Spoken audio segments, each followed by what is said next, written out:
Ülihea küsimus, mul on täpselt praegu 60 000 eurot puudu, et üks maja osta, nii et aitäh 1000 eest, paneksin sinna. Tere, mina olen Kristiin ja mina olen väikeettevõtja. Kui mul oleks 1000 eurot, siis 500 euro eest sellest ma koolitaksin ennast, 100 euro eest teeksin üliägedad pildid fotograafi juures ja ülejäänud raha ma paneksin turundusse, et turundada enda oskust. Ma arvan, et ma investeeriks 1000 eurot kuskile. Ta on nagu piisavalt suur ja piisavalt väike summa, et midagi ägedat sellega teha. Aga enne seda ma tegelikult sööksin ühe mõnusa õhtusöögiga. Hei, rahaküpsis siin. Mida ma teeksin 1000 euroga, küsis minu käest Mari, mikroinvestor.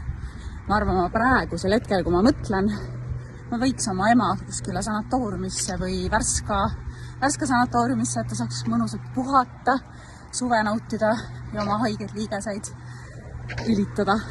Kui mul oleks 1000 eurot, siis ma paneksin selle indeksfondi. Ma investeeriksin enda ettevõttesse ja ma ostaksin uut inventari, mida mul läheks kindlasti vaja. Mina paneks 1000 eurot majaehitusse.